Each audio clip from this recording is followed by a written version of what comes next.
Hello YouTube.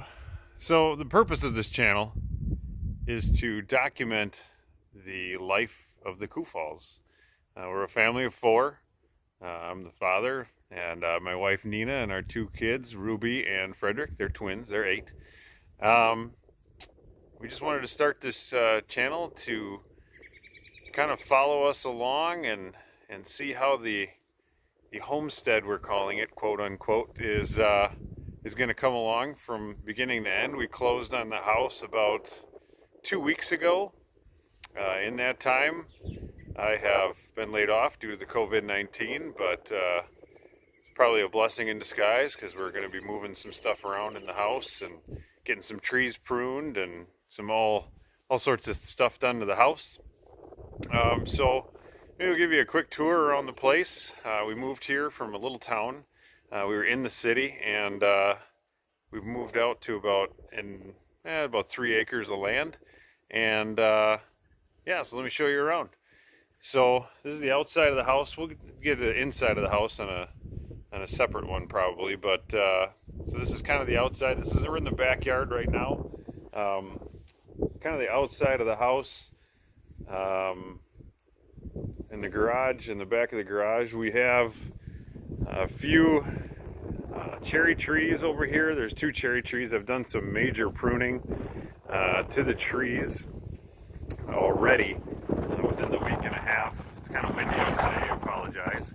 But this tree right here is a cherry tree. This guy here is a crabapple, and this one is a cherry. And the old owners were very kind in telling us what everything was. I did some major pruning to all of them. I have quite a big pile of branches to burn in the near future. I'm kind of looking around the yard here. That is not our barn, and that's also not our shed. That's the neighbor's. Our yard line is right at the edge of the trees there. And then our yard actually goes a little bit into the farm field back there and runs along in the farm field. But we have a maple, we have a small garden shed that used to be a chicken coop, they said, and a pigeon coop. We have an old corn crib they can convert it into a wood shed, and another old corn crib that they brought onto the property, and they use it as like a fire ring kind of chill out area. This is kind of our backyard porch area. Everything's kind of being moved into right now, so it's a work in progress, definitely. Our yard does go down through the farm field there a little bit and down to the creek that runs over there, and then runs out past those 2 nice piles of sticks that we're going to be burning. So we have a nice little chunk of land here.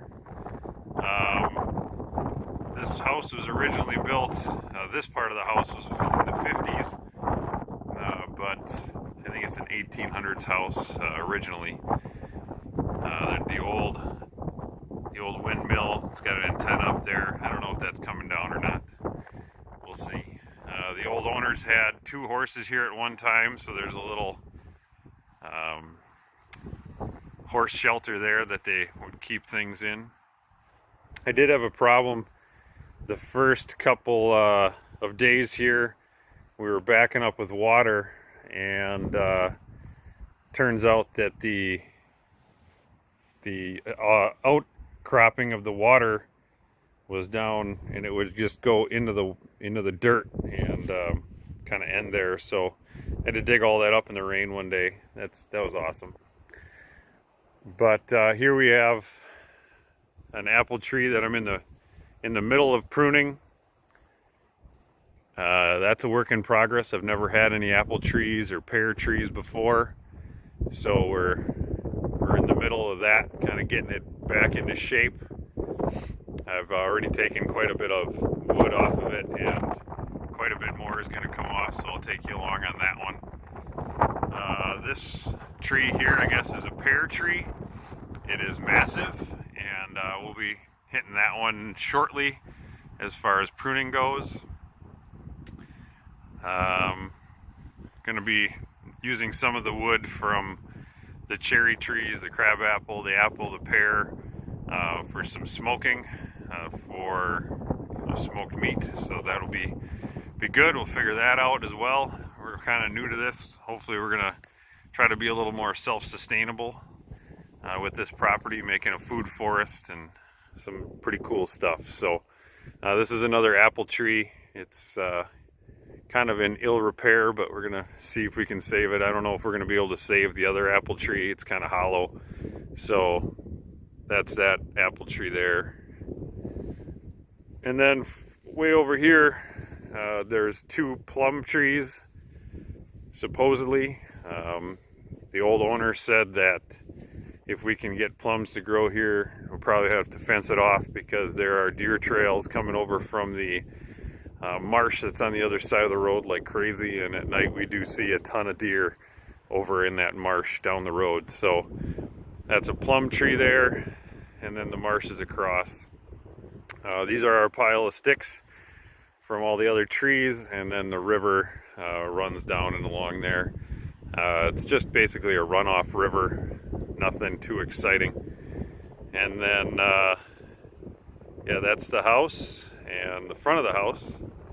My wife is home from the barn, which is down the road, and that's about it. So stay tuned. This is just a little bit, and that's about it. All right, talk to you later.